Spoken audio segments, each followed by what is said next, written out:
Marks வச்சு நீங்கள் enter ஆகலாம். தமிழ்நாடு காலேஜஸ் அந்த மாதிரி காலேஜஸ் நீங்கள் அப்ளை பண்ணுறப்ப, இதே இது நீங்கள் சென்ட்ரல் ஒரு நல்ல யூனிவர்சிட்டிஸு சென்ட்ரல் யூனிவர்சிட்டிஸ் அந்த மாதிரி நீங்கள் போகணுன்னா நீங்கள் வந்து CUET அப்படின்னு ஒரு எக்ஸாம்.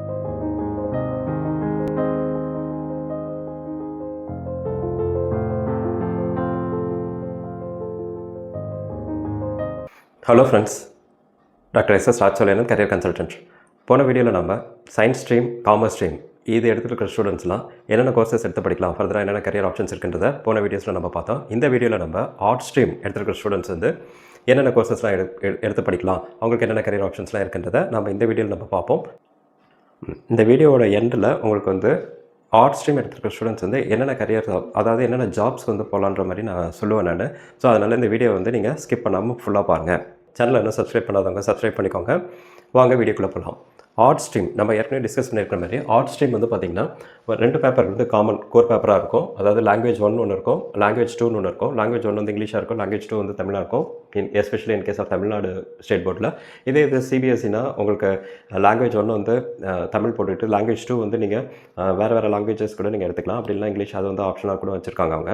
ஸோ இது இல்லாமல் இது ரெண்டுமே உங்களுக்கு கோர் சப்ஜெக்ட்டில் வந்துடும். இது இல்லாமல் உங்களுக்கு பார்த்திங்கன்னா ஆப்ஷனலில் வந்து பார்த்திங்கன்னா உங்களுக்கு வெரைட்டிஸ் ஆஃப் ஆப்ஷனல் சப்ஜெக்ட்ஸ் இங்கே இருக்குது. ஸோ இங்கே வந்து பார்த்திங்கன்னா history, economics, political science, geography, sociology, Indian culture, logic, ethics, home science இதெல்லாம் கொடுத்துருக்காங்க. இது இல்லாமல் ஸ்கில்ஸ் நீங்கள் ஆட் ஆன் பண்ணிக்கணும்னா நீங்கள் உங்களுக்கு வந்து கம்ப்யூட்டர் அப்ளிகேஷன்ஸ் இருக்குது, மேத்தமெட்டிக்ஸ் இருக்குது, ஸ்டாட்டிஸ்டிக்ஸ் இருக்குது, சைக்காலஜி இருக்குது. ஸோ இதில் வந்து பார்த்திங்கன்னா ஏதாவது 3 சப்ஜெக்ட் நீங்கள் எடுக்கணும். ஸோ ஏதாவது 3 சப்ஜெக்ட் எடுத்து படிச்சிங்கன்னா தான் 3+2 வந்து உங்களுக்கு டோட்டலாக வந்து 5 சப்ஜெக்ட்ஸ் வந்து உங்களுக்கு வந்து வரும். ஸோ இதில் வந்து ஏதாவது 3 சப்ஜெக்ட் எடுத்து நீங்கள் படிக்கணும் நீங்கள். ஸோ இந்த நீங்கள் ஆப்ஷனல் சப்ஜெக்டில் நீங்கள் என்னென்ன சப்ஜெக்ட்ஸ் எடுத்திருக்கீங்களோ அதை பேஸ் பண்ணி தான் உங்களுடைய கரியர் ஆப்ஷன்ஸ் இருக்கும்.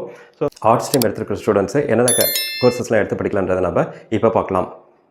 So art stream career options நீங்கள் பார்த்தீங்கன்னா உங்களுக்கு வந்து BA தமிழ் இருக்குது, BA English, BA history, BA economics, BA political science, BA sociology, BA philosophy, BA geography, BA public administration, BA Indian culture heritage sciences, BA social work. இந்த courses எல்லாமே பார்த்திங்கன்னா உங்களுக்கு 3 years courses தான் உங்களுக்கு.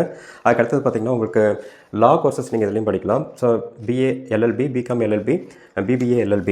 நான் சொன்ன மாதிரி ஏற்கனவே சொன்ன மாதிரி உங்களுக்கு இது லா எக்ஸாம்ஸ்னால் உங்களுக்கு கிளாட் எக்ஸாம் வந்து இது வந்து தனியாக நீங்கள் அப்பியர் ஆகிட்டு இது வழியாக தான் நீங்கள் இந்த என்ட்ரன்ஸ் எழுதிட்டு தான் நீங்கள் இதுக்கு ஜாயின் பண்ண முடியும். தமிழ்நாட்டில் டேரெக்டாக என்ட்ரன்ஸ் கிடையாது இதுக்கு. ஸோ லா படிக்கிறவங்க கிளாட் எக்ஸாம் எழுதிட்டு உள்ளே வரணும். அதுக்கடுத்தது பார்த்திங்கன்னா உங்களுக்கு வந்து மீடியாவில் வந்து பார்த்திங்கன்னா BA ஜேர்னலிசம், மாஸ் கம்யூனிகேஷன் இருக்குது. அதுக்கடுத்து BA visual communication, BA media studies, BA advertising and PR, BA film studies, BA animation and multimedia இதெல்லாம் இருக்குது. அதுமாதிரி அட்மினிஸ்ட்ரேஷன் சைடில் பார்த்திங்கன்னா இந்த கோர்சஸ்லாம் இருக்குது. BBA, BBM, BCom, BA business economics, BA corporate secretaryship. ஏற்கனவே நான் சொன்ன மாதிரி இதுக்கு CSETன்னு சொல்லிட்டு ஒரு என்ட்ரன்ஸ் எக்ஸாம் இருக்கும். ஸோ அந்த என்ட்ரன்ஸ் எக்ஸாம் எழுதிட்டு நீங்கள் இதுக்கு வரணும். அதுக்கடுத்தது பார்த்திங்கன்னா உங்களுக்கு பிஹேவியரல் சயின்சஸில் பார்த்திங்கன்னா BA psychology, BSc psychology, BA counselling and psychology. So இந்த கோர்சஸ்லாம் எடுத்திங்கன்னா நீங்கள் ஒரு பிஹேவியரல் சயின்சஸ் கோர்சஸ் எடுத்திங்கன்னா நீங்கள் ஒரு கவுன்சிலர் அந்த மாதிரி கவுன்சிலிங்க்கு அந்த மாதிரி நீங்கள் போகலாம். அதுக்கடுத்து பார்த்திங்கன்னா ஃபைன் ஆர்ட்ஸில் பார்த்திங்கன்னா BFA fine arts sculpture painting. அதுக்கடுத்தது BA மியூசிக்கில் பார்த்திங்கன்னா வோக்கல் இன்ஸ்ட்ருமெண்டல், BA டான்ஸ், அதேமாதிரி தேட்டர் டெக்னாலஜி இருக்குது. அதேமாதிரி பார்த்திங்கன்னா உங்களுக்கு ஃபேஷன் டிசைன் இருக்குது. அதுக்கு அடுத்தது இது இல்லாமல் பார்த்திங்கன்னா உங்களுக்கு வந்து டூரிசம் அண்ட் ஹாஸ்பிட்டலில் பார்த்திங்கன்னா BA tourism travel management, BBA tourism, BA hotel management. அதுக்கடுத்து ஈவெண்ட் மேனேஜ்மெண்ட் வந்து எந்த ஒரு ஃபங்க்ஷன்ஸ், எந்த ஒரு ஈவெண்ட் நடந்துச்சு, இப்போ வேர்ல்டு கப் மேட்சஸ் அந்த சீரிஸ் எது நடந்துச்சாலும் எந்த ஈவெண்ட்ஸாக இருந்தாலும் ஈவெண்ட் மேனேஜ்மெண்ட் வந்து இது வந்து தனியாக கோர்ஸ் இருக்குது. இந்த கோர்ஸ் எடுத்து படிச்சிங்கன்னா நீங்கள் அந்த மாதிரி செக்டர்ஸில் நீங்கள் என்டர் ஆகலாம். ஸோ இந்த கோர்சஸ் எல்லாமே பார்த்திங்கன்னா எதை பேஸ் பண்ணியிருக்கோம் அப்படின்னு பார்த்திங்கன்னா உங்களுக்கு வந்து ஆப்ஷனல் கோர்சஸ். நீங்கள் இதில் என்னென்ன ஆப்ஷனல் கோர்சஸ் நீங்கள் எடுக்கிறீங்க, இந்த 3 கோர்ஸ் நீங்கள் எதை எடுக்கிறீங்கன்றதை பேஸ் பண்ணி தான் உங்களுக்கு இந்த கோர்சஸ்லாம் நீங்கள் ஆப்ட் பண்ண முடியும். ஸோ இந்த கோர்சஸ் வந்து டேரெக்டாக நீங்கள் நான் சொன்ன மாதிரி ஏற்கனவே நீங்கள் +2 மார்க்ஸ் வச்சு நீங்கள் என்டர் ஆகலாம். +2 மார்க்ஸ் வச்சு நீங்கள் என்ட்ரு ஆகலாம்.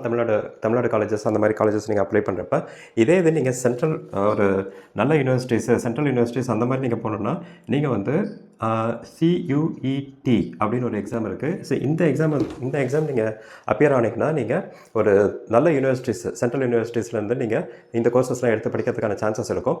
ஸோ அதை மிஸ் பண்ணாமல் நீங்கள் பார்த்துக்கோங்க. நீங்கள் நம்ம இந்த எக்ஸாமினேஷன்ஸ்லாம் பற்றிலாம் நம்ம வரப்போகிற வீடியோஸில் நம்ம டிஸ்கஸ் பண்ணுவோம். மெயினாக இது என்னென்ன ஜாப் ரோல்ஸ்க்கு இதுக்கு போகலாம் அப்படின்னு சொல்லிட்டு பார்த்தீங்கன்னா, இது முடிச்சிருக்கிறவங்க வந்து பார்த்திங்கன்னா உங்களுக்கு ஒன்று UPSC சர்வீஸ் எக்ஸாம்ஸ், அதாவது சென்ட்ரல் கவர்மெண்ட் கண்டக்ட் பண்ணக்கூடிய இந்த சிவில் சர்வீஸ் எக்ஸாமினேஷன்ஸ் நீங்கள் போகலாம். அப்படின்னா Tamil Nadu state board TNPSC TNPSC Tamil Nadu board control நடத்துகிற சிவில் சர்வீஸ் எக்ஸாமினேஷன்ஸ், அதாவது சர்வீஸ் எக்ஸாமினேஷன்ஸ் நீங்கள் போகலாம். இல்லைன்னா நீங்கள் வந்து தனியாக வந்து பார்த்திங்கன்னா ஒரு ஆண்டர்ப்ரனர் ஆகலாம். அப்படியே அதே மாதிரி உங்களுக்கு ஒரு லாயர் அந்த மாதிரி கூட உங்களுக்கு ஆகிறதுக்கான சான்சஸ் இருக்குது. ஸோ இதெல்லாம் ஆகணும்னா நீங்கள் இந்த மாதிரி கோர்சஸ் எடுத்து படிக்கலாம். மெயினாக உங்களுக்கு என்ன ஃபீல்ட் ஆஃப் இன்ட்ரெஸ்ட்டுன்றதை நீங்கள் டிசைட் பண்ணிவிட்டு உங்கள் +1லேயே நீங்கள் என்னென்ன சப்ஜெக்ட்ஸ் நீங்கள் எடுக்கணுமோ அதை எடுத்துக்கிட்டு கரெக்டாக ப்ராப்பராக பிளான் பண்ணிவிட்டு வர பாருங்கள். ஸோ +1ல் நீங்கள் இந்த ஆப்ஷனல் சப்ஜெக்ட்ஸ் எடுக்கிறதுல தான் உங்களுக்கு இருக்குது. ஸோ இந்த ஆப்ஷனல் சப்ஜெக்ட்ஸ் எடுத்துகிட்டு நீங்கள் ப்ராப்பராக பிளான் பண்ணிவிட்டு எந்த கோர்ஸ் எடுத்து படிக்க போகிறீங்கன்றதை, அதேமாதிரி தமிழ்நாட்டு காலேஜஸில் படிக்க போகிறீங்களா அப்படின்னா உங்களுக்கு +2 மார்க்ஸே உங்களுக்கு போதும். அப்படி இல்லை உங்களுக்கு வந்து நீங்கள் சென்ட்ரல் யூனிவர்சிட்டிஸ் நீங்கள் ப்ளேஸ் பண்ண போகிறீங்களா, அதை பேஸ் பண்ணி நீங்கள் இந்த CET எக்ஸாம்ஸ் அந்த எக்ஸாம்ஸை எடுத்து நீங்கள் ஒரு நல்ல காலேஜில் நீங்கள் ஜாயின் பண்ணி ஒரு நல்ல கோர்ஸ் முடித்து உங்களுக்கு ஒரு நல்ல கேரியர் ஃபியூச்சர் உங்களுக்கு இருக்கும். ஓகேங்களா? ஸோ உங்களுக்கு இந்த வீடியோ பிடிச்சிருந்துச்சுன்னா லைக் பண்ணுங்கள், மறக்காமல் உங்களுக்கு ஃப்ரெண்ட்ஸுக்கு எதாவது ஷேர் பண்ணுங்கள், கமெண்ட் செக்ஷனில் ஏதாவது கமெண்ட் பண்ணுங்கள். It will be motivating for me. நான் வந்து எஜுகேஷனல் சம்மந்தமான வீடியோஸ்லாம் நான் ரிலீஸ் பண்ணுவேன். இதெல்லாம் தவறாமல் பார்க்குறதுக்கு மறக்காமல் சப்ஸ்கிரைப் பண்ணுங்கள். தேங்க்யூ.